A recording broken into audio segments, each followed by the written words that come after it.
겠죠? 수업 들어가겠습니다. 40페이지 이번엔 지구의 수권입니다. 우리가 기권은 높이에 따른 온도의 변화를 통해서 기권을 크게 4개의 영역으로 나누는 거였습니다. 각각의 특징을 기억하셔야 되고요. 제일 아래쪽에 있는 영역의 이름이 뭐라고요? 대류가 일어난다, 대류권. 그 위에 있는 친구가 층을 구분할 수 있도록 만드는 안정층이다, 성층권. 그 위가 중간에 있다, 중간권. 그 위가 열에 의해서 온도가 결정된다, 열권이었습니다. 그거 기억하시면 되는 거고요. 수권도 비슷합니다. 수권도 우리가 영역을 나눌 때는 기본적으로 바다거든요. 대부분이. 그렇기 때문에 바다에서 깊이에 따른 온도 분포를 가지고 영역을 구분을 하게 됩니다. 그러나 기권은 사실은 다 동등해요. 물 위건 땅 위건 다 동등하기 때문에 그냥 하나로 이렇게 퉁쳐서 얘기를 해주는데, 수권은 좀 달라요. 똑같은 물이지만 바다와 그리고 육지에 있는 물은 좀 느낌이 다릅니다. 그래서 바닷물은 굉장히 긴 시간 동안에 땅을 핥으면서 갔기 때문에 염분이 있어서 이것은 염수라고 불러주는 친구고요. 이 육지에 있는 물은 비가 내리고 나서 얼마 지나지 않았기 때문에 담수라고 불러주는 친구들이에요. 그래서 차가운 물이 있고 싱거운 물이 있습니다. 차가운 물 바다가 있고요. 해수가 있고요. 싱거운 물 담수가 있는데, 지구에 있는 대다수의 물은 언제 만들어진 거겠어요? 그 원시지구가 식어가면서 만들어졌을 거 아닙니까? 그래서 대부분의 물은 뭐예요? 바다예요. 대부분의 물은. 그래서 정말 거의 대부분입니다. 97% 정도가 해수예요. 대부분. 그러면 굉장히 적은 양만큼이 육수, 담수인데 그 중에 또 대부분을 2.1% 정도를 빙하가 차지하고 있어요. 그럼 생각을 해보세요. 우리가 실제로 바닷물을 마실 수가 있어요, 없어요? 바닷물을 마실 수가 없습니다. 물론 정수를 하게 되면은 할 수는 있겠지만 못 마셔요. 빙하를 마실 수는 없겠죠. 얼음이니까. 그럼 우리가 실제로 마실 수 있는 물은 뭐예요? 호수나 강이나 지하수와 같은 것들일 텐데 그 양이 매우 적은 거예요. 그래서 지구는 물이 굉장히 풍부한 행성인데도 불구하고 늘 우리는 물에 대해서는 아껴 씁시다라는 얘기를 하고 있는 거죠. 우리나라는 특히나 물 부족 국가죠. 서울은 아닌 것 같아요. 서울은 물 부족 도시는 아닌 것 같은데 기본적으로는 사용할 수 있는 물이 부족하대요. 그래서 아닙니다. 촬영 중이기 때문에 정치적 성향이 보여있는 얘기는 안 하려고요. 안 할 겁니다. 예, 그런데 살짝 좀 울컥하는 내용도 있죠. 우리 물에 대해서 얘기하면, 그죠? 예, 참 하지만 얘기 안 한 걸로 해주세요. 자, 예전에 그 물리학 강의하시는 분이 국정원에 잡혀간 적이 있대요. 정권의 어떤 정부의 비판적인 어떤 그 어조로 수업을 한 몇몇 부분이 있어서 우리 그 또 되게 훌륭한 일베 사이트 있잖아요. 거기에서 국정원에서 그 정부에 대해서 비판적인 시각을 가지고 있는 강사를 갖다가 고발하면 시계를 준다 그랬대요. 국정원 시계를. 그래서 고발을 했다네요. 그래서 잡혀 들어간 적이 있었어요. 실화예요. 아마 제 생각에는 그 물리 선생을 잡아가기 위해서 열심히 그 인강을 시청했던 그 국정원 직원은 물리를 굉장히 잘하게 됐을 거예요. 그걸 다 보고 나서 몇 강에 몇 분 몇 초에 정부에 대해서 비판적이야 이런 얘기를 했었을 테니까 있었던 사실만 얘기하는 거지 그게 옳다 그르다 얘기하는 게 아닙니다. 잡아가면 안 돼요. 고발하시면 안 돼요. 그냥 그렇다더라 카더랍니다. 그냥 우리 여기서 그 시계를 갖다 나눠주고 그랬대요. 참 뭐 하는 짓인 요거는 삭제입니다. 예. 그랬다고 하더라고요. 그래서 저는 정부를 되게 좋아해요. 정부를 되게 좋아하기 때문에 좋은 얘기만 할 겁니다. 물에 대해서 정부가 굉장히 큰 신경을 썼고요. 도움이 많이 되나 봐요. 뭐에 도움이 될까요? 어쨌든 그래요. 물이 상당히 적어요. 그래서 수권의 분포 제일 많은 것은 바닷물입니다. 그리고 나서 육수는 빙하가 거의 대다수를 차지하고 있고요. 담수 중에는. 그리고 지하수, 그리고 하천 이런 어떤 순서다라고 보시면 되고요. 실제로는 물이 많아도 사용할 수 있는 물의 양은 상당히 적다라는 것을 좀 기억해 주시면 돼요. 보시면 좋겠고요. 표층, 수온이라는 말이 이제 등장합니다. 단어에 대한 얘기예요. 쭉 보면서 내용은 다시 설명을 해드릴 겁니다. 단어를 보시면 표층, 수온이라는 말이 나와 있고요. 표층이라는 것은 위에 떠 있는 물이에요. 그래서 위에 떠 있는 물은 햇볕을 받는 그 일사량에 따라서 그 온도가 달라진다라고 보시면 됩니다. 그럼 표층 수온이 높은 곳은 어디예요? 적도 지역이 되겠죠. 예, 표층 수온이 낮은 곳은 극지방이 될 겁니다. 그 받는 햇볕의 양이 차이가 나니까. 자, 위도에 따라서라는 얘기가 등장하는데요. 이 위도에 대한 것을 좀 느낌을 좀 갖고 계시면 나중에 천체를 관측할 때 적위 적경할 때 조금 좀 도움이 될 겁니다. 위도라는 것의 중심은 어디예요? 지구의 중심이고 지구의 중심에서부터 지구를 옆에서 잘라주는 겁니다. 지구가 이렇게 있을 때 지구를 콱 잘랐을 때 지구의 중심부에서 적도까지 선을 긋고요. 거기에 대해서 적도로부터 지구 중심까지의 각도 값을 갖다가 측정을 해주는 거예요. 그래서 각도를 측정해서 위로 올라가면서 이것이 위도가 됩니다. 그럼 최대한 큰 위도 값은 어디가 되는 거예요? 90도 극지방이 되겠죠. 더 커지는 둔각의 경우는 위도에는 없게 되는 거예요. 요 라인은 같이 연결이 돼서 요 라인과 동등하기 때문에 요만큼의 위도가 이 지점의 위도가 되는 겁니다. 예, 요 정도. 그래서 저위도, 고위도라고 얘기할 때 가장 저위도는 적도, 0도가 될 거고 가장 고위도는 90도가 될 겁니다. 그리고 나면은 대륙의 주변부에서는 수온의 분포가 해류의 영향 때문에 위도와 나란하게 나타나지 않는다라고 얘기하는데요. 이 해류에 대한 것은 우리가 뒤에 수권에 대해서 공부할 때 좀 더 자세하게 공부를 할 겁니다. 그래서 해류는 취속류라든가 경계류라든가 뭐 여러 가지 종류가 있기 때문에 거기에 대해서 좀 정돈을 할 거고요. 그리고 나면 깊이에 따른 해수의 온도를 가지고 우리가 권역을 나누는 내용이 이제 등장하게 되는 거예요. 그 단어들, 그 정도 이제 보시면 좋겠고요. 특별히 읽으시다가 단어의 뜻 자체를 잘 모르는 것들은 네모칸을 쳐놓으셨다가 인터넷에서 백과사전을 검색을 해보시는 것도 좋고, 아니면 좀 더 그것이 과학적으로 어떤 의미가 있는가라는 게 궁금하시면은 저한테 목요일날 물어보시면 됩니다. 제가 어저께 잠깐 말씀을 안 드렸는데 목요일날 질문하러 오실 때는 저는 그 2층에 보면은 작은 골방이 하나 있어요. 그 작은 골방에 항상 박혀 있으니까 글로 찾아오시면 됩니다. 항상 저는 거기 있어요.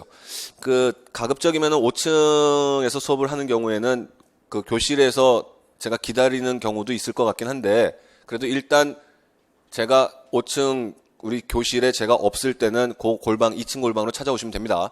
네, 질문하시면 좋겠고요. 요거 수온의 분포 한번 보시죠.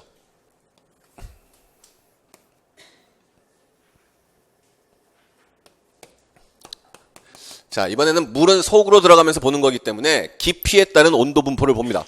그래서 깊이와 온도를 보여주게 되는데요. 원래 태양 에너지를 많이 받으면 온도가 높아질 거고 태양 에너지를 적게 받으면 온도가 낮아질 테니 일반적인 온도의 분포는 이렇게 될 거야 라고 보통 예측을 합니다. 당연하겠죠. 깊이 들어가면 깊이 들어갈수록 태양 에너지를 못 받으니까 점점 온도가 떨어지게 되는 게 정상일 거예요. 근데 실질적으로 온도 분포를 확인했더니 이런 온도 분포가 나타나더라고요. 그래서 요 얕은 부분에서는 들어가더라도 깊이 들어가더라도 온도의 변화가 생겨나지 않는 부분이 있더란 얘기입니다. 이런 부분이. 지금 요 경우를 먼저 보시죠. 이 경우는 바닷물의 온도가 지금 들어가면 들어갈수록 온도가 낮아지고 있죠. 그래서 바닷물의 온도가 급격히 변하는 층이다. 그래서 수온 약층이라고 불러줍니다. 약자는 도약하다, 비약하다, 건너뛴다 할 때의 그 약자예요. 그래서 점차 온도가 이렇게 낮아진단 말이에요. 그럼 이제 생각을 해보세요. 수온 약층이라고 불러주는 이 층은 수온 약층입니다. 안정한 층이에요? 불안정한 층이에요? 이제는 그래프의 분포를 보면 좀 확인하실 수 있으면 좋겠어요. 안정해요? 불안정해요? 아래쪽에 있는 친구는 온도가 낮고 위에 있는 친구는 온도가 높아서 위에 있는 친구는 자꾸 위로 가려고 그러고 아래쪽에 있는 것은 자꾸 아래쪽으로 가려고 그러고 있죠. 섞여요? 안 섞여요? 안 섞이니까 이건 뭡니까? 역시 안정층입니다. 기권에서 안정층은 누가 있었나요? 성층권이 있었는데 그것과 마찬가지로 바닷물에서는 수온 약층이 위와 아래를 갖다가 딱 막아버리는 거예요. 이게 굉장히 중요한 시스템입니다. 그래서 만약에 이것이 위아래로 대류가 생겨난다면 적도 지역에서 남는 에너지를 그 밑으로 돌려 보내주겠죠. 그럴 겁니다. 그러면은 적도에서 남는 에너지를 극지방 쪽으로 올려보낼 방법이 없을 거예요. 그러나 수온약층이 여기서 딱 막아주기 때문에 위에서 남는 에너지를 극지방 쪽으로 보내줄 수가 있게 되는 거예요. 해류를 따라서. 이게 굉장히 중요한 시스템이고요. 이 아래쪽에는 굉장히 깊은 바다이기 때문에 깊은 바다층이다. 그래서 심해층이라고 불러주게 됩니다. 이 심해층은 태양 에너지의 영향을 받았어요? 못 받았어요? 못 받았기 때문에 가장 차가운 물인 거예요. 가장 차갑고 가장 밀도가 크기 때문에 가장 밑바닥에 가라앉아 있는 물입니다. 이게 심해층이고요. 심해층은 어차피 태양 에너지의 영향을 받지 않기 때문에 1년 4계절 내내 온도의 변화가 없어요. 1년 내내. 자, 수온약층은 언제 많이 발달하게 됩니까? 태양 에너지에 따라서 온도가 달라지게 될 테니 언제 발달하는 거예요? 여름철에. 그렇겠죠. 태양 에너지의 영향을 가장 많이 받을 때 가장 발달하게 되는데, 자, 요 위에 있는 층은 혼합층이라고 불러줍니다. 수온약층은 안정한 층이기 때문에 대류가 일어나지 않지만 여기는 위와 아래의 물이 이렇게 섞일 수가 있기 때문에 혼합층이다라고 불러주고 있어요. 이것이 위아래가 섞일 수 있는 것은 온도의 변화가 없기 때문인데요. 그것은 바람의 영향 때문입니다. 물론 태양 에너지의 영향을 받았지요. 하지만 바람의 영향도 받은 거예요. 태양 에너지의 영향을 받았기 때문에 온도가 높아졌는데 위에서 바람이 부니까 일정한 양만큼의 에너지를 바람이 가져가 버리게 되는 겁니다. 그럼 이 부분은 태양의 영향도 많이 받고 바람의 영향도 많이 받아서 많은 에너지를 받은 다음에 많은 에너지를 뺏기게 되는 거고요. 이 부분은 태양 에너지는 좀 덜 받았지만 바람의 영향도 덜 받아서 좀 덜 에너지를 뺏기게 되는 거예요. 그러다 보니까 일정한 온도의 분포가 이렇게 생겨나게 되는 겁니다. 당연히 그렇게 되겠죠. 그래서 태양의 영향과 바람의 영향을 모두 다 같이 받는 층이 혼합층이라고 불러주게 되고요. 언제 그럼 혼합층이 두꺼워지겠어요? 바람이 세게 불 때요, 약하게 불 때요? 세게 불 때. 그래서 바람이 강하게 불면 혼합층은 두꺼워진다라고 얘기를 하게 되는 겁니다. 그러나 태양 에너지가 없을 경우에는 아예 혼합층이 형성될 수가 없게 되는 거예요. 그래서 이 혼합층이 가장 많이 발달하는 곳은 중위도 지역입니다. 중위도 지역은 태양 에너지도 적당히 받고 바람도 적당히 불고 있기 때문에 혼합층이 가장 발달하는데 대표적인 중위도 지역이 어디 있습니까? 지구의 중심에서 가장 대표적인 중위도 지역. 우리나라예요. 이것 아시죠? 우리나라 지도만 우리나라가 지도의 정가운데 들어가 있는 거 아시죠? 예. 일반 세계 지도를 보면은 우리나라는 저 동쪽 끝에 있는 나라인 거죠. 그러나 우리나라에서 판매되는 지도는 우리나라가 정가운데. 우리나라에서 학습하는 과학에서 중위도 지역 그러면 어디예요? 우리나라. 다른 데 없습니다. 굳이 중위도가 지금 중요하게 나오는 이유는 우리나라가 포함되어 있기 때문에 그런 거고요. 우리나라의 혼합층은 언제 가장 발달하게 됩니까?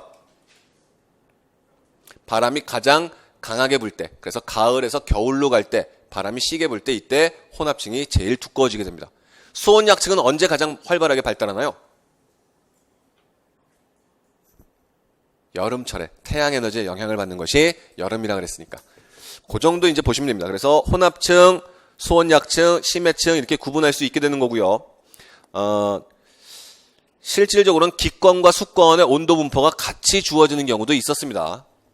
예전에 다른 문제에서는 이런 온도 분포를 보여주고 여기서부터 다시 이렇게 가는 기권의 분포를 보여주면서 이때 수온약층과 성층권의 공통점에 대해서 물어보는 문제도 있었습니다. 그래서 이건 뭐 하나하나 따로 외울 것이 아니고요. 왜 그렇게 되는가라는 원리를 좀 봐주시면 좋겠고요. 거기 41페이지 예제 1번이 2013년도 서울시에서 출제가 된 문제인데요. 당시만 하더라도 상당히 좀 손쉬운 문제들이 많이 있었습니다. 지구에 존재하는 전체적인 물의 분포에 대한 설명인데 물이 제일 많은 곳은 어디예요? 바다죠. 또 육지에는 지하수가 많아요? 지표수가 더 많아요? 지하수가 더 많죠.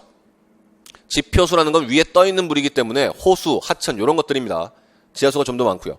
육지의 빙하가 많아지면 많아질수록 해수면의 높이는요. 이거 우리 맨날 듣는 얘기 아닙니까? 지구의 온난화가 가속돼서 빙하가 녹으면 해수면이 상승한다 그러니까 반대로 빙하가 많아지게 되면 해수면은 낮아지겠죠. 그런 얘기입니다. 조금 공무원 시험의 문제 강도로는 좀 약했었죠. 요때는. 그죠? 예. 그 정도가 되는 거고요. 예제 3번 한번 보시죠. 대양의 수직 구조는 대양은 큰 바다입니다. 수온 분포에 의해서 크게 혼합층, 수온약층, 심해층으로 구분되는데요. 극지방 쪽으로 가게 되면은 모든 물이 전부 심해층이구나라는 것을 좀 봐주시면 좋겠어요. 자, 설명 중에 옳지 않은 걸 골라보자가 나왔고요. 혼합층은 태양열에 의해서 가열된 따뜻한 물이다. 맞나요? 심해층보다는 훨씬 더 온도가 높은 게 맞죠? 그러니 따뜻한 해수층이 맞습니다. 또 심해층은 극지방에서 냉각된 해수를 공급받는 차가운 물의 층이다. 맞나요? 심해층이 연중 수온의 변화가 거의 없는 가장 차가운 물이라 그랬습니다. 수온약층은 혼합층과 심해층 사이의 경계로 안정한 층이고 두 물이 섞이지 않도록 해주는 물이다. 다 맞는 얘기죠. 하지만 수온약층이 모든 위도에 분포하는가? 수온약층은 누구의 영향을 받는다 그랬습니까? 태양에너지의 영향을 받는다 그랬으니 고위도 지역으로 가게 되면 수온약층은 없어지게 된다는 얘기예요. 이것은 저위도에서만 가능한 친구가 수온약층입니다. 지금 분포를 좀 보시고요. 전체적으로 보게 되면 혼합층도 그렇고 수온약층도 그렇고 적도지방은 좀 깊이가 얕죠. 어디가 제일 두껍습니까? 중위도 지역이요. 그래서 혼합층과 수온약층이 크게 발달하는 것은 중위도입니다. 혼합층이 얇아지는 이유는 왜 그래요? 바람이 약하게 불기 때문에 적도 지역은. 그래서 혼합층이 상당히 얇아지지만 수온약층이 얇아지는 이유는 왜 그렇습니까? 너무 많이 수온약층이 발달했기 때문에 얇아지게 되는 거예요. 수온약층이 발달하게 된다는 것은 기울기가 점차 더 완만해지는 것이 수온약층이 발달하는 겁니다. 이렇게 되면은 똑같은 만큼 깊이가 변해도 온도의 차이가 상당히 크게 나타나는 걸 거예요. 그래서 수온약층이 발달할수록 이 온도 그래프의 기울기는 완만해지는구나 정도도 볼 수가 있을 겁니다. 예. 그 정도 수권을 갖다가 나눠주게 된다면, 자, 이제 직권의 영역을 구분하는 내용이 이제 등장을 합니다. 그래서 기권, 수권, 직권의 영역들을 지금 나눠보고 있는 건데요. 자, 직권은요, 굉장히 깊이 있게 들어가고, 이 반지름이 얼마쯤 됩니까, 지구가? 한 6,400km쯤 되나 봐요. 예. 그렇다면 지구의 한 바퀴의 둘레는 얼마쯤 되는 거예요? 2πr 하면 되죠. 얼마쯤 됩니까? 이 정도는 암산할 수 있잖아요. 한 4만쯤 되지 않습니까? 그죠?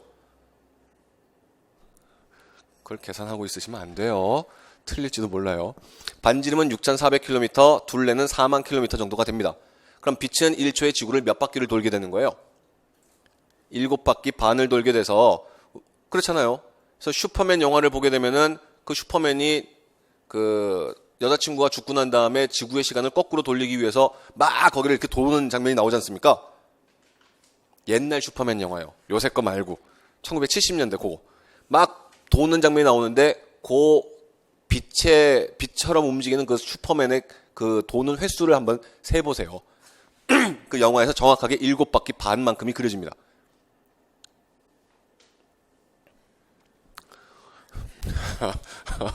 예, 6,400km입니다.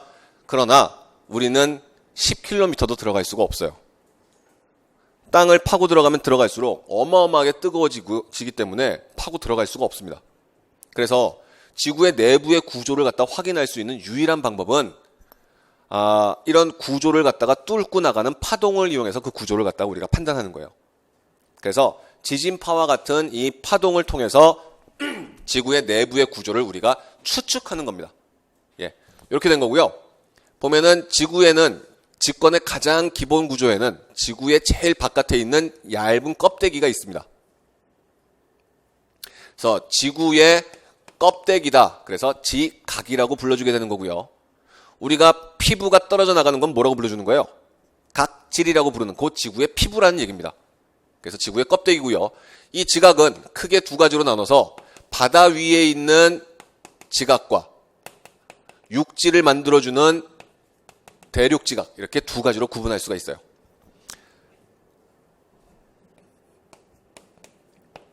자, A 영역과 B 영역 중에 누가 해양 지각이게요? A, 얇은 게요. 두꺼운 친구가 대륙지각입니다. 이 위에는 물이 쌓여져 있기 때문에 얇아도 충분히 그 아래쪽에 있는 친구를 눌러줄 수가 있는 거예요. 그래서 기억하실 것은 대륙지각은 두껍습니다. 느낌을 갖는 거예요. 대륙지각은 두꺼워요. 해양지각은요, 무겁습니다. 이런 느낌을 갖는 거예요. 해양지각은 무거워요. 대륙지각은 두껍습니다. 누가 얇아요? 해양지각이. 누가 가벼워요? 대륙지각이.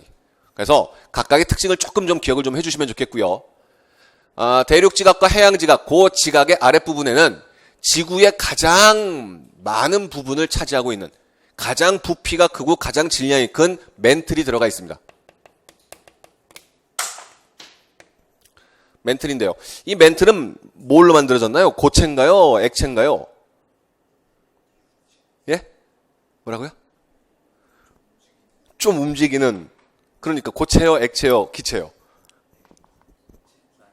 액체는 아닌데 고체인가요? 근데 어떻게 움직이나요? 예?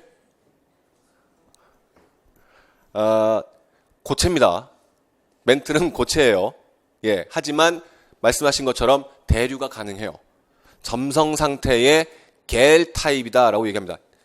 그게 이름이 바뀌어서 겔이 된 거고요. 옛날 이름은 젤이에요. 젤. 헤어젤 같은 거. 헤어젤처럼 이런 찐득찐득한 점성 상태입니다. 멘틀이 가장 큰 질량과 가장 큰 부피를 지니고 있지만 점성 상태의 고체 물질, 콜로이드 물질이기 때문에 온도에 따라서 대류가 가능해요. 하지만 고체의 대류이기 때문에 액체처럼 이렇게 순식간에 이렇게 대류를 하는 것이 아닙니다. 굉장히 천천히. 지금 하고 있어요, 대류. 보이죠?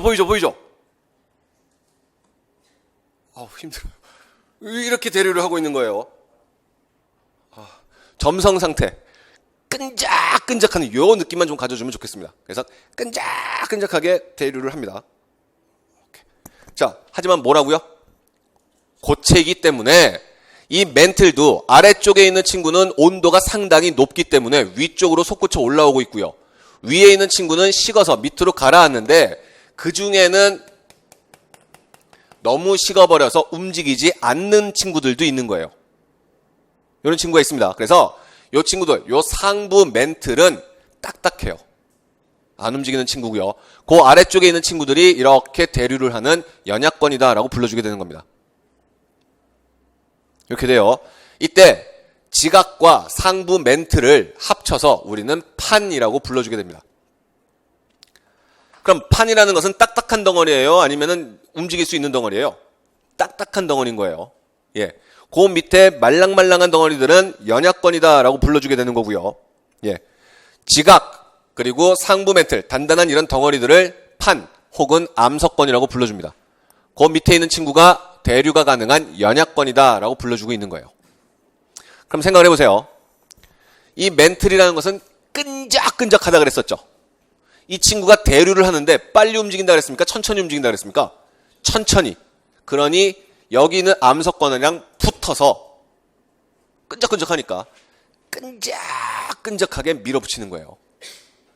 얘가 대류를 하는데 굉장히 빨리 움직이면 그냥 잡지 못하니까 훅 지나갈 수도 있겠지만 그게 아니고 천천히 끈적끈적 위에 있는 암석권을 데리고 움직이려고 하는 겁니다. 그러니 이 위에 있는 판덩어리는 멘틀의 대류하는 방향을 따라서 조금씩 이동할 수가 있게 되겠죠. 그런 거예요. 요것도 그래서 우리가 나중에 요 판의 이동에 대해서 얘기를 하게 될 겁니다. 이렇게 되고요. 그 밑에 멘틀이요. 그 밑에는 누가 들어가 있나요? 예, 핵입니다. 모두 다 같이 핵인데 이 핵도 크게 두 가지로 외핵과 내핵으로 나뉘게 되는데요. 외핵이든 내핵이든 다 같이 성분은 철과 니켈이 가장 많습니다. 그러니 조성 자체는 거의 동등해요. 외핵이나 내핵이나 조성은 동등한데 단지 외핵은 액체 상태, 내핵은 고체 상태라고 얘기를 해줍니다. 지진파의 움직이는 형태를 보게 되면은 우리가 알 수가 있게 돼요. 그래서 외핵은 대류가 활발하고요. 내핵은 덩어리입니다.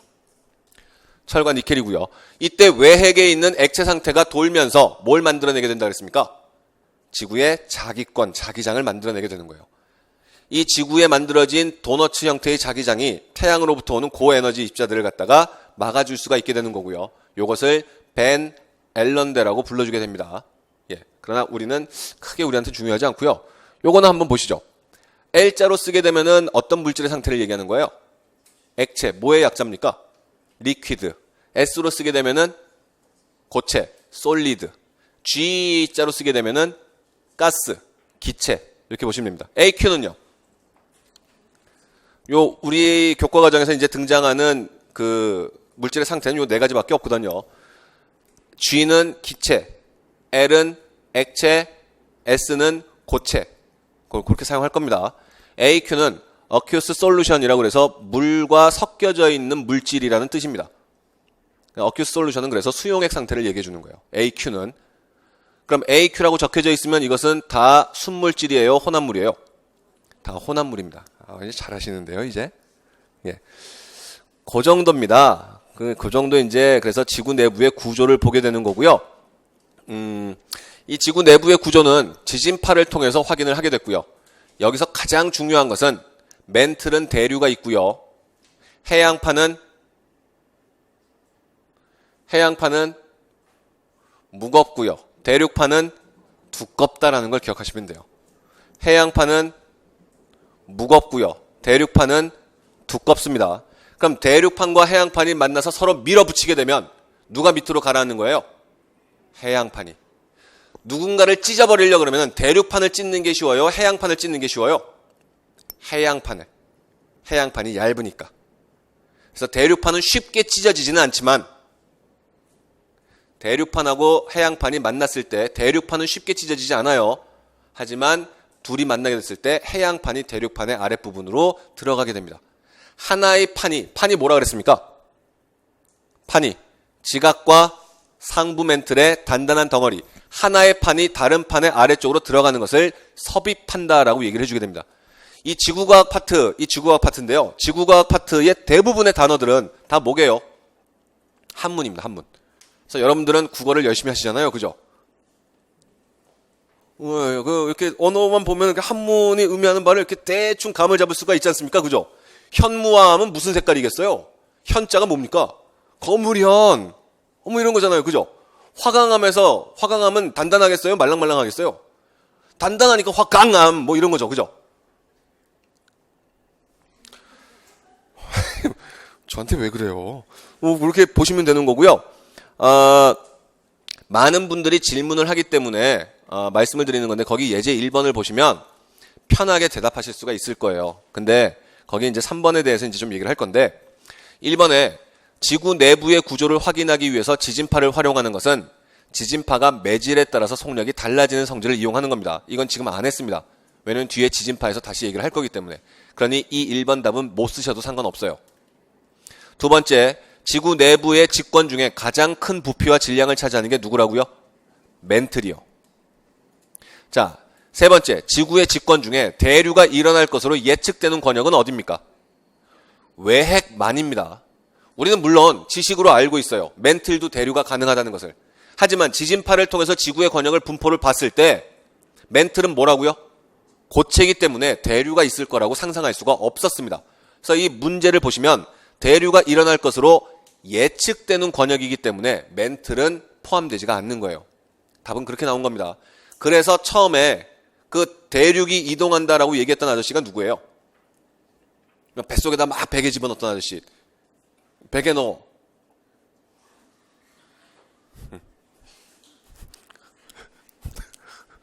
제 나이가 그래요. 뭐요?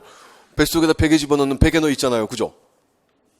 있어요. 그 베개 넣어 아저씨가 대륙이 이동한다라고 얘기했을 때 왜 사람들이 웃긴다라고 얘기했던 거예요? 이거 학설로 인정을 못 받았죠. 왜요? 대륙이 이동하는 이동의 어떤 근본적인 힘 자체가 어디서 생겨나는 거였어요. 이게 대륙 판덩어리를 갖다 이동시킬 수 있는 이 에너지의 근원이 뭐야? 라고 얘기했을 때 설명할 수가 없었거든요. 멘틀이 대류를 한다라고 상상할 수 없었기 때문에. 그러나 결국 많은 실험을 보고 여러 가지 관측을 통해서 이 멘틀이 매우 작은 속도로 대류가 일어나고 있는 점성 상태의 물질이구나라는 것을 이제는 알 수가 있지만 이런 지진파를 통해서 지구의 내부의 구조를 봤을 때 대류가 일어날 거라고 예측은 할 수 없었다는 얘기입니다. 그런 얘기고요. 암석권은 이 그림 중에 어디가 암석권이라고요? 지각과 상부 멘틀까지요. 단단한 덩어리가 될 수 있는 친구가 암석권입니다. 그 정도 보시면 되는 거고요. 그 밑에 있는 문제도 스스로 풀어보시면 됩니다. 자, 그래서 우리가 어제부터 긴 시간을 투자하면서 지금 뭘 하고 있습니까? 우주를 만들었고요. 지겨우시겠지만 다양한 종류의 원소도 만들었고요. 이 원소들이 물질을 만들고 그 물질들이 천체를 형성해서 천체 중에 항성인 태양의 특징을 보고 그 주변을 도는 이제는 잘 듣지도 않아요. 와, 진짜 이제 다 아는 거잖아요, 그죠? 야, 잘했어요. 예. 그래서 여러 가지 종류의 행성들의 특징을 갖다 확인을 했는데 그 중에서 제일 중요한 행성이 어디예요? 지구기 때문에 지구는 어떻게 만들어졌는가부터 이제 본다는 얘기입니다. 그래서 행성으로서의 지구의 가장 큰 특징은 생명체가 존재한다라는 거기 때문에 생명체가 존재할 수 있는 행성으로서의 지구를 봤고요. 이 지구가 원시 지구로부터 형성되는 과정, 이때 권역의 분포가 기권, 수권, 직권, 그리고 생물권, 외권으로 나뉘어지는데 그 중에 기권의 영역들, 수권의 분포, 직권의 구조를 갖다가 우리가 지금 확인을 하게 된 거라고요. 전체적인 지구의 구조를 우리가 지금 본 겁니다. 어느 곳이나 이 구조를 가지고 다 설명할 수가 있게 되는 거예요, 지구는. 자, 이제 덧붙여야 되는 것은 뭐예요? 생물권, 그리고 외권의 자기권이지만 이 외권에 있는 이 자기권은 우리한테는 거의 문제가 주어지지 않는다라고 생각하시면 될 것 같고요. 그리고 생물권에 대한 것은 생명과학 파트에서 좀 더 자세하게 얘기를 할 거예요. 단지 굳이 말씀드리고 싶은 것은 지구에 있는 생물권의 이 영역은 점점 넓어지고 있나요? 좁아지고 있나요? 처음에 생명체는 어디서만 살 수 있었다고요? 수권에서만. 그러다가 어디까지 올라왔습니까? 직권으로. 그리고 지금은요, 기권에서도 살고 있죠. 예. 조류의 근원 생명체는 누구예요? 어디서부터 조류가 만들어졌다 그럽니까? 파충류요. 예. 그럼 파충류라고 얘기하면 우리가 알고 있는 건 뭐예요?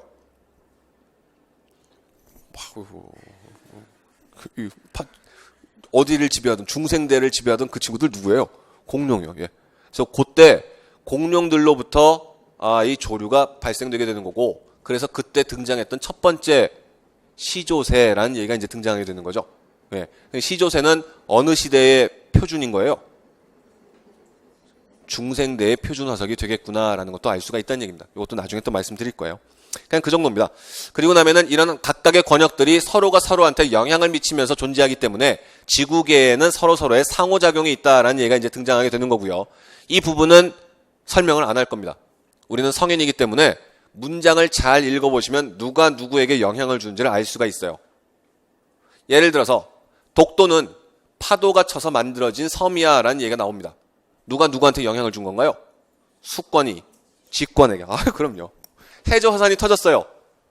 그랬더니 바닷물의 온도가 높아졌대요. 직권이 수권에게. 그런 겁니다. 화산 터졌더니 화산재가 전체를 덮어버렸어요. 직권이 기권에게. 그렇게 보시면 됩니다. 그래서 그렇게 화산재가 이렇게 전체를 덮어버려서 생명체들이 자꾸 죽어나가요.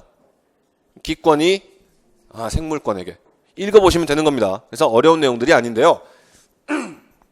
45페이지의 예제 2번을 보시면 이 문항이 어디에 포함되어야 될 것인가는 조금 좀 다른 견해가 있습니다. 실질적으로 이 직권에서의 탄소의 순환, 그리고 질소의 순환에 대해서는 뒤쪽에서 다시 한번 얘기를 하게 됩니다. 근데 굳이 이것을 이곳에 배치한 이유는, 이 문제를 이곳에 배치한 이유는요, 꼭 공부를 하지 않더라도 몇몇 개의 기본적인 지식만 있으면 이런 문제가 나왔을 때 판단하실 수가 있지 않을까, 그래서 좀 확인해 보십사 하고 넣은 문항입니다. 그래서 문제를 잘 읽어보시면 답이 있다라는 말씀을 좀 드리고 싶었던 거고요. 한번 보세요. 대기 중에 CO2가 있어요. 이 친구가 지금 광합성을 통해서 어디로 들어가고 있습니까? 식물로 들어가요. 이것은 탄소의 순환입니다. 그러니 산소를 볼 것이 아니고 탄소를 봐주셔야 되는 거예요. 이 탄소가 쭉 식물 쪽으로 들어갑니다. 그랬더니 이 식물을 먹는 동물 쪽으로 가기도 하고 죽어버리면서 화석연료가 되기도 하는 거죠. 자, 이때 A로 한번 가보세요. A는 화석연료가 지금 대기로 돌아가는 과정이죠. 이걸 우리 뭐라고 불러주는 겁니까? 화석 연료는 어떤 것들이 화석 연료죠? 석유나 석탄 같은 것들. 이거를 공기 중에 있는 이산화탄소로 다시 돌려보내려면 뭐 해줘야 되는 거예요? 태워줘야 되는 거죠. 그럼 요 A는 뭐라고 얘기하면 됩니까?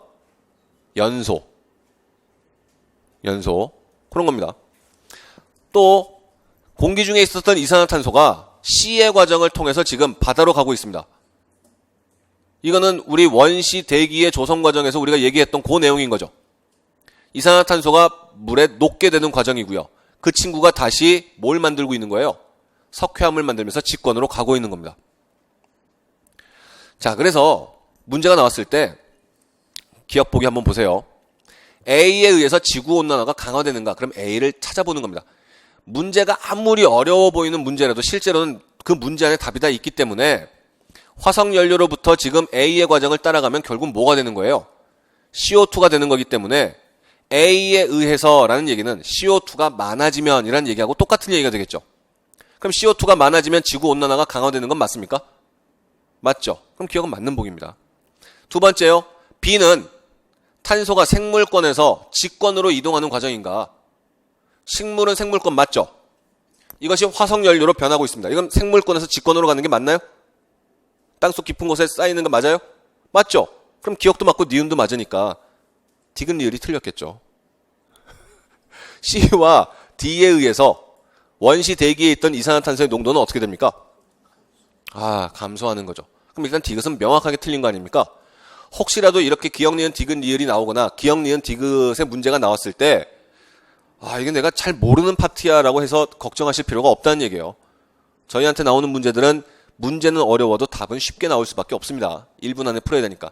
그럼 잘만 보시면 명확하게 아닌 것들을 찾아낼 수가 있으니까 그것들을 지워주시면 돼요. 디귿은 절대 아니니까 지워버리시면 1번 아니면 2번인 거잖아요. 그러면 뭐만 보면 되는 거예요? 니은이 맞는가 틀린가만 보면 되는 거겠죠. 그럼 답은 원래 뭐가 되는 거예요? 그냥 1번이 되는 거고, 리을 보기 보시면은 지구상에 있는 탄소의 대부분은 뭘로 있을까요? 지구의 제일 큰 질량과 제일 큰 부피를 차지하는 것은 누굽니까?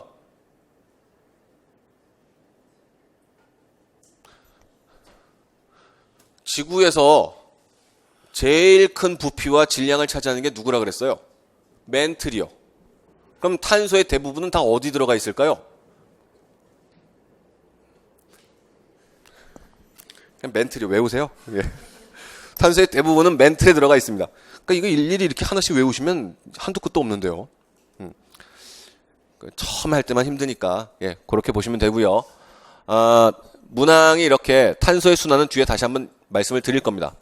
질소 순환하고 같이 말씀을 드릴 텐데, 기본적으로 이렇게 순환 과정을 모른다 하더라도 이렇게 화살 표시가 나와서 이동하는 형태가 나오면 문장만 잘 읽어보셔도 누가 누구에게 영향을 주는 거고 어떤 권역끼리의 상호작용인가를 아실 수가 있을 거예요. 잘 찬찬히 읽어보시고요. 예제 3번 보시죠. 지구계의 구성 요소에 대한 설명 중에 옳지 않은 것을 골라봐라가 나와 있습니다. 자, 이때 외권은 태양 복사의 자외선을 차단한다 라고 나왔습니다. 맞나요? 틀리나요? 태양 복사의 자외선을 차단하는 건 누구였습니까? 오존층, 성층권, 기권이었었죠. 외권은 뭘 차단해 주는 거예요? 태양의 고에너지 입자들, 플라즈마 입자들을 갖다 차단하는 게 외권입니다. 외권이 자기권이에요. 그래서 외권을 알아야 된다라고 나온 문제가 아닙니다. 이게 자외선을 차단하는 것은 기권이다라는 얘기를 해주고 싶어서 나온 문항인 거예요. 그래서 1번이 틀린 거고요. 현재의 생물권은 기권, 수권, 직권에 모두 분포하고, 수권은 위도별 에너지의 불균형을 해소시키고 있습니다. 아까도 말씀드렸지만 수직적으로 섞이는 것이 아니고 적도에서 남는 에너지를 극지방으로 수송한다 그랬었죠. 이것도 뒤에 가면은 다시 등장하게 되는 내용입니다. 지질 시대를 거치는 동안에 생물권의 공간 분포는 확대되었는가? 처음에는 어디에 한정된다 그랬어요? 수권에만 있다가 어디까지 간다고요? 직권으로 올라가고, 그리고 기권으로 점점 영역이 확대가 되고 있는 겁니다. 요 정도까지만 문제가 나오면 손쉽게 푸실 수 있겠죠? 숨 좀 쉬어보시죠. 재미난 얘기 하나 해드릴까요? 예. 유리는 고체라 그랬습니까? 액체라 그랬습니까? 예? 뭐래요? 유리는 액체요. 액체. 자, 그래서 유리를 녹이는데 유리가 고체가 아니기 때문에 고체라면은 일정한 녹는 점을 지니고 있겠지만 유리는 일정한 녹는 점이 없어요. 그래서 막 녹이게 되면 가열하게 되면 어느 부분은 녹고 어느 부분은 안 녹고 이런단 말입니다. 거기다가 유리 세공 그래서 어떻게 하는 거예요? 해보신 적 있습니까? 공과 계열 쪽에서는 이 플라스크나 비커를 만드는 경우도 있는데요. 안 해보셨나요? 되게 우울해요. 정말 우울해요. 이 유리를 이렇게 빨대 이렇게 끝에다가 이렇게 놓고 불에다 이렇게 놓고 빙글빙글 돌리면서 이렇게 가열해요. 그래서 색깔을 이렇게 보고 지금이야 라고 하면은 거기다 대고 후 불어주는 거예요. 플라스크 만들 때. 부는데 잘 불리게 해요? 안 불리게 해요? 안 불려요. 이게 고무풍선 같을 거라고 생각하면은 이건 오산이에요. 부는데 한 방에 안 불리기 때문에 이걸 해야 됩니다. 그래서 코로 숨을 들이마시고 입으로 숨을 내뿜는 걸 계속 해야 되는 거예요. 근데 좀 하다 보면은 어지러워요. 정말로 숨을 계속 뿜다 보면은 멍해져서 생각이 없어집니다. 그래서 이게 돼요. 코로 내뿜고 입으로 들이마시게 되는 순간이 반드시 한 번은 있어요. 그래서 후 하다가 하고 입으로 들이마시는 순간에 엄청 뜨거운 열기가 훅 들어오면서 입안이 다 허물이 벗겨져요. 입술이 이렇게 퉁퉁 부어버리고.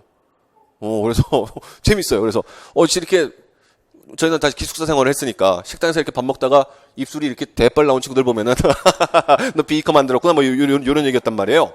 예. 유리는 후 불었을 때 만약에 물과 같은 액체라면은 그렇게 펼쳐질 수가 없겠죠. 이게 이렇게 펼쳐질 수 있는 것은 우리 이렇게 후 불어서 이렇게 펼치는 것도 뭐 있나요? 본드. 옛날에 초등학교 때 이렇게 그 앞에 문구점에서 팔던 그 본드 맛있는 냄새 나는 그래서 그거 이렇게 후 불면은 풍선처럼 이렇게 불리는 거 있잖아요. 이게 서로 달라붙기 때문에 잘 안 떨어지기 때문에 가능한 거죠. 맞나요? 예. 즉 끈적끈적하니까 이걸 불어서 이렇게 부피를 팽창시킬 수가 있는 거예요. 그럼 유리는 끈적끈적하고 맞나요? 예. 끈적끈적하고 쉽사리 이동을 해주는 거예요? 안 해주는 거예요? 안 해주는 그런 느낌입니다. 예. 유리는 뭘로 만드나요? 유리는요. SiO2로 만듭니다. 예. 규산염 광물이라고 얘기할 수도 있는데 SiO2로 만들어주는 친구예요. 그럼 유리는 지금 보시면 유리는 투명해요? 아니면은 검어요? 이게 반대말이 맞나요? 투명의 반대말은 뭔가요? 불투명. 다시 할게요. 유리가 투명해요? 불투명해요? 투명하죠. 즉 SiO2를 가지고 유리를 만드는데 이 SiO2를 많이 가지고 있으면 많이 가질수록 색깔이 점점 투명에 가까운 밝은 색깔을 지니게 된다는 얘기예요. 이렇게 되는 겁니다. 근데 지구는 SiO2를 엄청 많이 갖고 있어요. SiO2가 없는 광물은 없습니다. 덩어리가. 그러니 반드시 SiO2를 포함하고 있는데 SiO2를 많이 가지고 있는 친구가 있고 적게 가지고 있는 친구가 있다는 얘기예요. 녹였을 때. 그래서 SiO2의 함량이라고 얘기를 해주는데 이거 안 외울 겁니다. 책도 지금 안 볼 거예요. 그냥 이건 재미난 얘기에 뒤풀이격인 얘기입니다. 그냥 우리가 재미나게 유리 얘기를 했으니까 유리에 대한 얘기예요. SiO2가 많이 있어요. 색깔은요? 밝은 색이 되겠죠. 점성도는요? 점성도가 영어로 비서콘서티 였단 건가요? 점성도요. 끈적끈적한 정도요. 달라붙는 정도. 끈적끈적. 요거요. SiO2가 많이 있으면 많이 있을수록 아까 얘기했었죠. 한 방에 훅 쉽게 부러지지가 않기 때문에 애를 써서 불어야 된다 그랬었지 않습니까? 이게 끈적끈적한 거예요? 매끈매끈한 거예요? 끈적끈적해요. 그럼 끈적끈적하니까 점성도가 크죠? 콧물 같은 거예요. 콧물. 그러면 그 콧물 말고 찐득한 콧물이요. 그건 콧물 같은 거니까 잘 흘러가요? 안 흘러가요? 안 흘러가요. 작아요. 그럼 바깥으로 나왔는데 흘러가지 않으니까 자꾸 어떻게 되는 거예요? 모여서 쌓이게 되는 거죠. 쌓이고 막 쌓이다가 더 이상은 뿜어낼 수가 없게 되면 한 방에 빵 하고 터져버리게 되는 겁니다. 그런 거예요. 우리가 술 많이 먹고 오바이트 할 때도 비슷하잖아요. 아니 그냥 오바이트 같은 거 할 때도 이렇게 쫄뚝쫄뚝 나오는 오바이트, 자면서 이렇게 흘러내리는 자면서 이렇게 쫄뚝쫄뚝 흘러내리는 친구는 나와서 그냥 흘러가지 않습니까? 그냥 쌓이지가 않잖아요. 그러나 오바이트를 하지 않으려고 참는 거죠. 하다가 더 이상 참을 수 없게 되면 어떻게 됩니까? 하늘을 향해서 팍 하고 터뜨리면 모든 곳으로 이렇게 빡 뿜어져서 튀어나가게 되는 거죠. 분출형이 있고 폭발형이 있는 겁니다. 마찬가지예요. SiO2가 많이 들어가 있어요. 끈적끈적하니까 쌓입니다.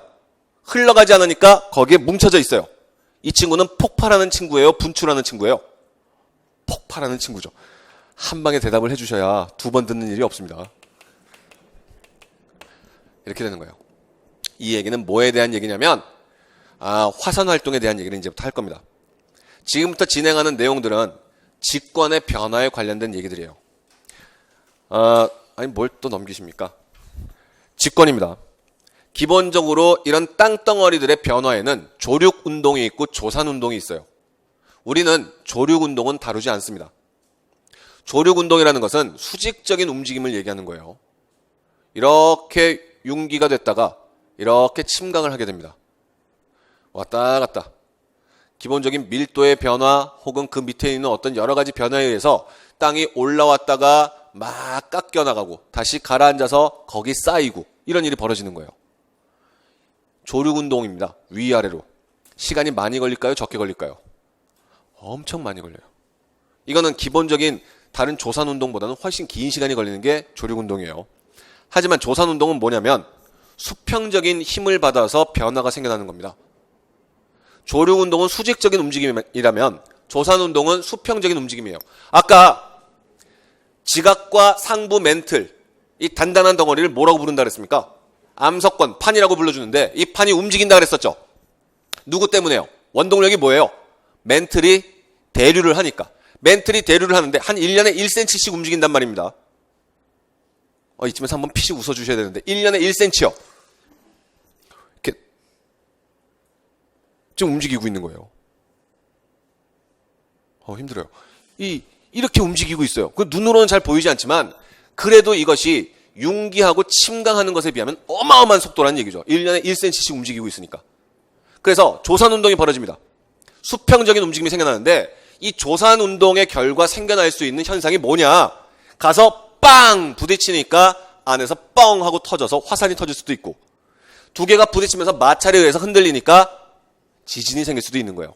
조산운동의 가장 커다란 현상 두 가지 특징이 화산과 지진이에요. 그래서 우리는 판의 변화, 이 직권의 변화에 대해서 공부를 할 거고, 직권의 변화의 가장 큰 부분을 차지하는 것이 판의 경계인데, 이 판의 구조론, 판의 경계를 공부를 할 때는 거기서 나타나는 현상, 화산과 지진이 큰 의미가 있다는 얘기입니다. 그래서 제일 첫 번째 화산 활동에 대한 얘기가 이제 등장하게 될 거고요. 이 화산은 기본적으로 암석이 녹아서 흘러가는 액체 상태의 물질을 뭐라고 부른다 그랬습니까? 마그마. 그 마그마가 분출돼서 육지 위를 흘러가면은 이거 우리 용암이라고 불러주는 거예요. 이런 겁니다. 이 마그마가 분출되면서 새로운 어떤 땅덩어리, 그 암석들을 형성하게 되는 그 과정에 대한 얘기예요. 그래서 이 마그마가 이제 분출하게 되는 화산에 대한 얘기인데요. 그 암석을 녹인 마그마가 SiO2는 반드시 가지고 있으니까 SiO2의 함량이 많을 때가 있고 SiO2의 함량이 적을 때가 있다는 얘기입니다. 그럼 SiO2의 함량이 많아서 밝은 색일 때는 이것은 유무남질 마그마라고 불러주는 거예요.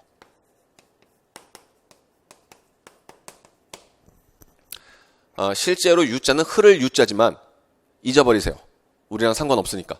유무남질에서는 U자가 우유할 때의 U자인가 보다. 알아요. 거짓말이지만 그냥 우유의 U자인가 보다. 그래서 우유 색깔 밝은 색인가 보다. 이렇게 연상하시면 좋을 것 같아요. 이것은 SiO2의 함량이 많아요. 그럼 색깔은 밝아요. 그러니 유무남질이에요. 왜 SiO2의 함량이 많습니까? 지구에는 골고루 분포하고 있는 SiO2인데 다른 애가 녹지 못해서 그래요. SiO2는 쉽게 녹았는데, 쉽게 녹거든요. 우리 유리 같은 거 이렇게 조금만 가려도 녹지 않습니까? 그래서 유리는 쉽게 녹는데 다른 금속들이 잘 못 녹는 거예요. 검은색들이. 즉 SiO2 함량이 많다라는 것은 얘가 많이 녹았다가 아니라 다른 애들이 녹지 못했다가 된다는 얘기입니다. 온도가 어떤 거예요? 낮은 거예요. 자, SiO2가 그래서 많으니 끈적끈적하고 잘 흘러가지 않고 그러다 보니까 쌓였다가 터져버리게 되는 거죠. 모양 자체가 이렇게 퍼져나가는 것이 아니라 쌓였다가 뻑 하고 폭발, 쌓였다가 퍽 하고 폭발. 오바이트 생각나죠? 쌓였다가 푹.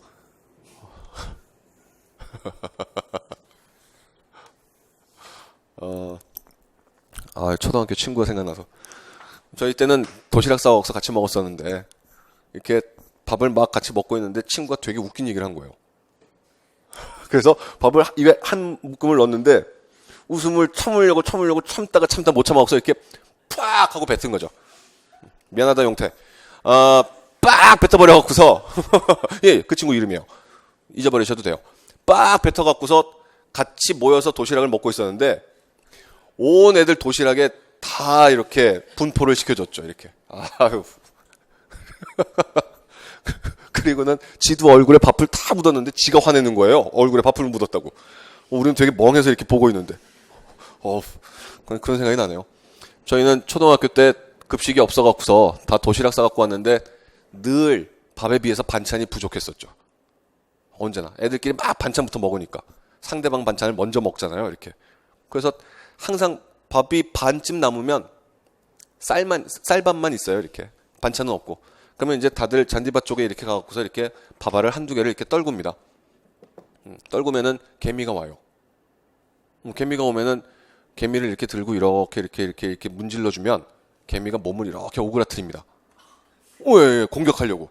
그래서 이렇게 해서 몸을 오그라뜨렸을 때 이렇게 쪽 빨아먹으면 개미를 씹어 먹으면 안 돼요. 그럼 되게 우울해지는 거고 개미 그 똥꼬를 이렇게 빨아먹는 겁니다. 그럼 거기서 시큼한 맛이 나와요.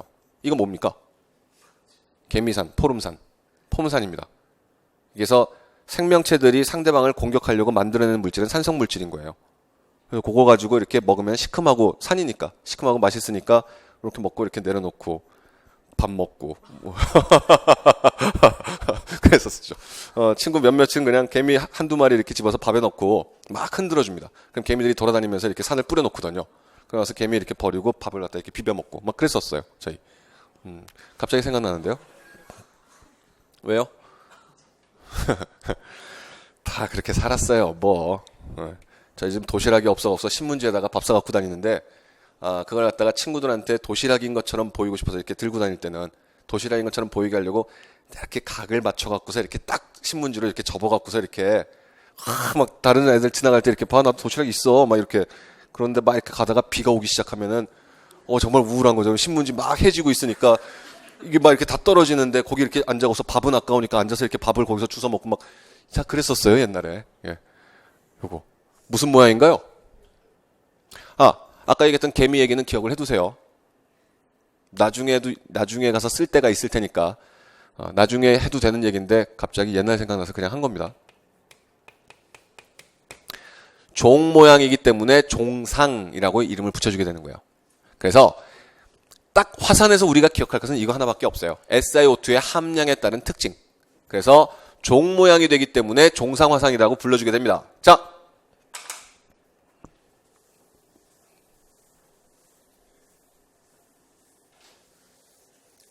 항상 화산에 대해서 문제가 나왔을 때는 이거밖에 없습니다. 예, 공직박람회 예시문항에서 한번 주어졌기 때문에 그 이후에도 자주 나올 줄 알았지만 그 이후에 단 한 번도 출제가 되지 않아서 이제는 안 나오는 건가라고 생각했을 때 올해 한 문제가 나왔던 그 화산이에요. 예, 항상 문제가 나올 때는 SiO2의 함량에 대해서 그 특징을 물어보는 문제밖에 없습니다. 그래서 SiO2 함량이 적어요. 책 보지 마세요. 예, 요거 같이 보시죠. 자, 함량이 적습니다. 뭐부터 출발하는 건가요? 색깔은 어둡습니다. 암색이 어두워요. 검은색이니까 뭐라고 불러주면 좋겠어요? 검을 그래서 현무암질입니다. 현무암질 마그마예요. 자, SiO2의 함량이 적으니까 점성도는요,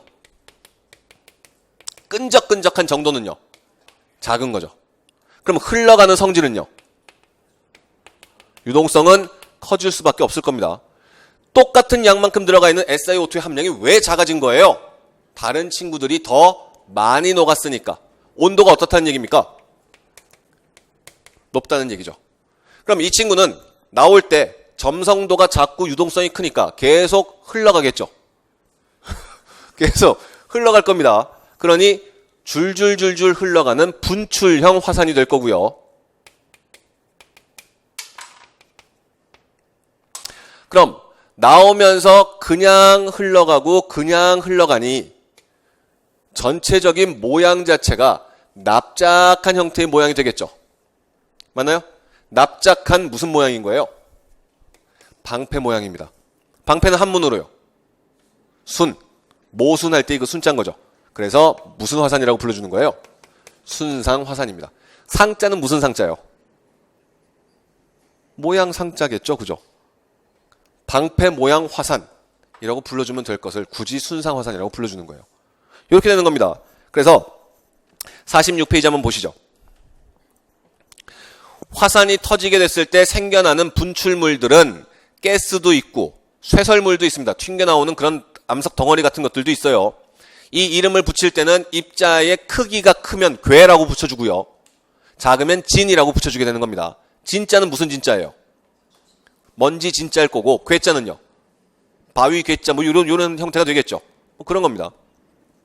자, 용암은 마그마에서 기체가 빠져나가고 지표를 흘러가는 물질이 용암이 되는 거고요. 이 친구가 식어버리게 되면은 암석이 되는 겁니다. 이렇게 용암이 만들어주는 암석은 뭐라고 불러주는 겁니까?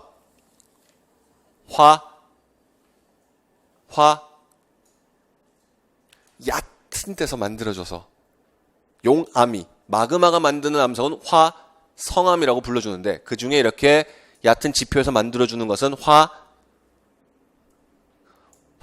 화산에서 만들어지는 암석이니까 화산암. 예, 너무 힘들어요. 화산암입니다. 깊은 데서 만들어주는 화성암은 뭐라고 부릅니까? 깊은 데서 만드니까 심성암, 이렇게도 얘기를 하겠죠. 뒤에 암석의 생성에서 다시 말씀을 드릴 겁니다. 계속 똑같은 얘기예요. 그래서 용암의 종류와 성질을 보시면은요, 현무암질을 할까요? 유문암질을 할까요? 현무암질 할까요? 예, 현무암질 보시죠. 현무암질은 뭐부터 본다 그랬습니까? SiO2의 함량이 적어서 색깔이 어둡다부터 보는 겁니다. 색깔이 어둡기 때문에 검을 현자, 현무암이 되는 거고요. 이것은 SiO2의 함량이 적은 것이 아니고 다른 친구들이 많이 녹아 있는 거니까 온도는 높다라고 얘기했습니다. 드리고 싶은 얘기는 외우는 내용이 아니라는 얘기예요. 연상을 하는 겁니다. SiO2 함량이 적으니까 온도는 높은 거고, 점성도는 유리가 적으니까 점성도가 작고, 그래서 유동성이 크니까 화산체의 경사도는 완만해지고 있습니다. 자, 이때 분출 형태, 조용한 분출이 되는 거고요. 모양은 순상이다가 됩니다. 되시나요? 별거 없죠? 온도가 높으니까 휘발성 물질은 남아있겠어요? 안 남아있겠어요? 안 남고 다 날아갔을 거예요. 그래서 휘발성 물질 나오는데 휘발성 물질까지 다 기억하실 필요는 없습니다. 자, 그래서 47페이지에는 예제 1번이 공직박람회 우리한테 주어진 문제예요. 가와나는 제주도의 산방산 하와이 섬의 마우나로아 화산입니다. 이걸 일일이 외우라는 얘기가 아닙니다. 이것이 무슨 화산인가를 외울 필요가 없어요. 이런 것은 문제가 나오면은 그 사진의 그림을 보고 하는 겁니다. 그림을 보고. 가는 지금 종상처럼 보여요? 순상처럼 보여요? 종상, 나는요? 순상처럼 보이는 거죠.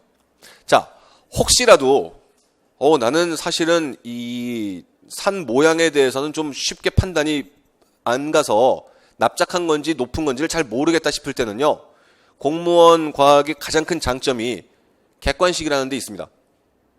지금 보면은 옳은 것을 골라봐라 라고 얘기했죠. 지금 비교하는 대상은 두 개밖에 없죠. 그럼 반드시 세 개는 한쪽 방향을 가리킬 거고 나머지 하나가 다른 방향을 가리킬 거예요. 맞나요? 판단할 때는 뭘로 판단한다 그랬습니까? SiO2의 함량으로요. 누가 누군지 위에 그림을 보지 말고 밑에 있는 보기만 보고 한번 얘기해보죠. 용암의 SiO2의 함량은 나가 많다가 첫 번째 보기입니다. 자, 두 번째요. 온도는 누가 높다 그랬습니까? 가가 높다 그랬죠. 두 번째 보기가. 온도가 높으면 SiO2의 함량은요. 온도가 높으면은 SiO2 말고 다른 애들도 많이 녹는다 그랬습니다. 그럼 SiO2의 함량은 작아지는 거죠. 그럼 두 번째 보기는 뭐에 대한 얘기예요? 가가 SiO2의 함량이 작다라는 얘기를 하고 있습니다. 아까 이렇게 연상하면서 볼 때는 쉬웠는데 또 이렇게 보니까 좀 다르죠, 느낌이. 좀 보시고요. 용암의 점성은 가가 나보다 크다 그랬습니다. 그럼 점성이 큰 것은요? SiO2 함량이 많은 거죠. 그럼 이번에는 SiO2 함량이 가가 많다고 얘기했네요. 네 번째요. 암석의 색깔은 가가 나보다 어둡다 그랬습니다. 어두운 색깔은 SiO2의 함량이 작은 거죠. 자, 그냥 눈으로 보면 쉽지가 않을 테니 옆에다가 한번 다시 한번 표시해 보시죠.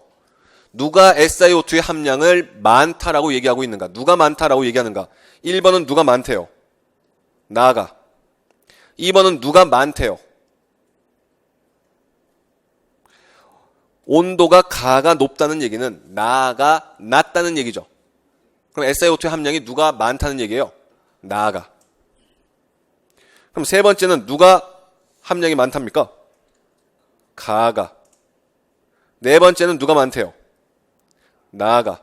그럼 1번, 2번, 4번은 다 같이 누가요? 나가 SiO2 함량이 많다라고 얘기하고 있죠. 하지만 반대 방향을 가리키는 하나는 누굽니까? 3번이요. 그래서 답은 3번입니다. 이걸 제가 지금 같이 하고 있으니까 조금 좀 편안하게 보이시겠지만 단독으로 SiO2의 함량에 대해서 이렇게 문제가 턱 하고 나와서 가, 나를 비교하는 게 나오면 1분 안에 문제를 풀 때 헷갈리기가 쉬워요. 그러니 SiO2의 함량이 많고 적은 것이 어떤 의미가 있는지를 혼자서 좀 자꾸 연습을 해주셔야 될 거예요. 공무원 과학 시험을 볼 때, 뭐 다른 시험도 마찬가지지만 공무원 과학을 시험 볼 때 제일 하지 말아야 되는 것은 뭐예요? 두근두근. 거짓말이 아닙니다. 이렇게 봤는데 심장이 막 벌떡벌떡 뛰기 시작해요. 왠지 내가 모르는 문제인 것 같고 내가 공부하지 않은 범위에서 나온 것 같으니까 심장이 두근두근 뛰어요. 그러면 그날은 끝났어요. 정말로. 그러니 심장이 두근거리게 되면은 이런 예제 1번 같은 문제가 눈에 안 보입니다. 실제로. 자꾸 헷갈리게 되고 자꾸 실수가 생겨나거든요. 그러니 요걸 기억하세요. 공무원 과학의 문제는 매우 어려울 수가 있습니다. 정말로. 하지만 답은 언제나처럼 쉬워요. 지금 가와 나의 그림을 구분하면서 누가 종상이고 누가 순상이고 구분 같은 거 못해도 상관없다고요. 객관식 보기이기 때문에 반드시 답을 손쉽게 찾을 수가 있다는 얘기입니다. 그러니 사진을 보지 않더라도 보기들을 보면서 비교해도 되고요. 사진 보고 알 수 있으면 한 방에 봐도 되겠죠. 무슨 말인지 아시겠어요? 자, 그래서 예제 2번은 연습 문제입니다. 들어가기 전에 자, 연습 한번 하시죠. 하고 들어가죠. 자, 점성도는 누가 커요? SiO2의 함량이 많다, 적다로 설명하시면 됩니다. 그냥 많다, 적다 이렇게 말씀하시면 돼요. 점성도는요? 누가 커요? 많을 때. 유동성은 누가 커요? 적을 때. 색깔은 언제 어두워요? 적을 때. 온도는 언제 높아요? 적을 때. 요게 제일 좀 아리까리한 거죠. 요게 좀 헷갈리기 쉬우니까 요거 잘 하세요. 온도가 높으면 다른 친구들도 많이 녹으니까 SiO2의 함량은 적어진다라고 얘기했습니다. 순상 누구예요? 순상. 적을 때. 종상. 많을 때. 분출형. 적을 때. 폭발형. 많을 때. 이런 느낌이에요. 되시는 거죠? 자, 이제 보기 봅니다. 예제 2번에 제주도의 한라산과 세인트 헬렌스 화산이래요. 뭐래요? 세인트 헬렌스는 도대체 어디 있는 거야 도대체? 몰라요, 그런 거. 우리는 아무것도 모른단 말입니다. 자, 그리고 나서 보기만 보세요. 1번, 가는 성층, 나는 순상, 이딴 거 모르니까 넘어간다고요. 2번, 점성. 가가 나보다 작다 그랬으니까 가가 나보다 SiO2가 적다라는 얘기를 해주고 있는 거죠. 맞나요? 거기다가 이제 그 부등호로 표시해 보세요. 가가 나보다 SiO2가 적어요. 그럼 온도는요? 가가 나보다 낮다라고 얘기했으니 가가 SiO2의 함량이 가의 온도가 낮다 그랬으니 다른 애가 못 녹았을 거예요. SiO2의 함량이 가가 많다죠. 그럼 벌써 답은 2, 3번 중에 어느 하나가 돼야 될 거예요. 서로 반대를 가리키고 있으니까. 네 번째요. 유동성은 가가 나보다 작대요. 그럼 가는 SiO2의 함량이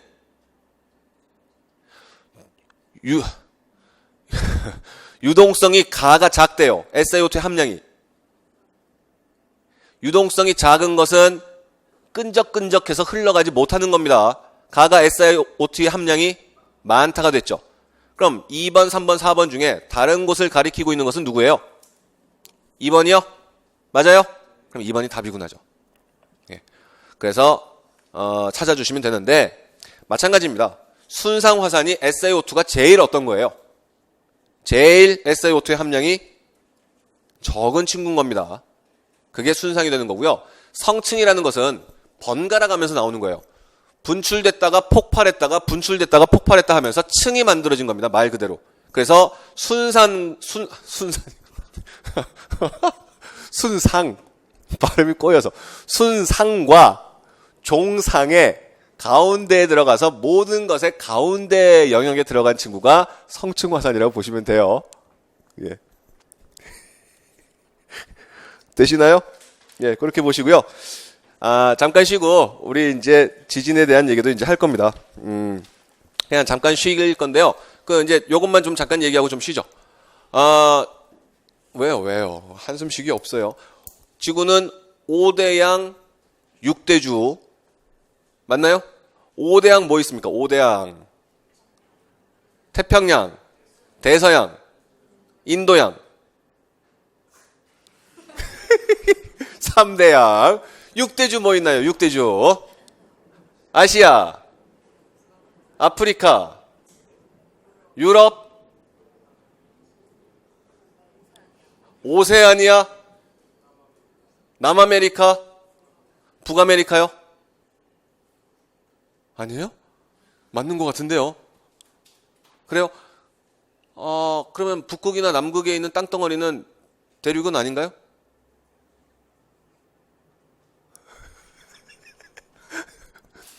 세계지도 보시면 좋겠고요. 그 북극이나 남극의 그 땅덩어리들이 되게 넓어 보이긴 하는데 이게 실제로는 이렇게 좁은 친구인데 이렇게 쭉 펼쳐져 갖고서 넓게 보이는 거죠, 그죠? 그럼요. 그런 거예요. 사실은 뭐 그닥 넓은 친구들이 아니에요. 뭐 별것도 아닌 친구들인 거고 5대양 말고 6대주 뭐 있다고요? 유럽, 아시아, 아프리카, 오세아니아, 북아메리카, 남아메리카 요 정도가 있나 봐요. 멕시코는 북아메리카인가요? 남아메리카인가요? 멕시코. 북이요? 북미요?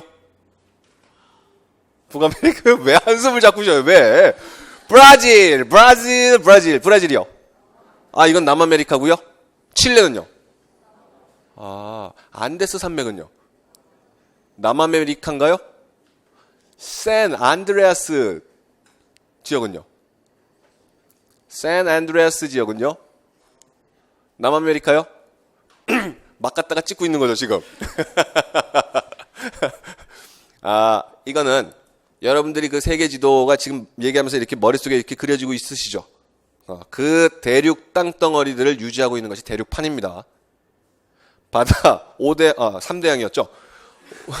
우리에게 있는 그 3대양을 담당하고 있는 것이 해양판들이에요. 예.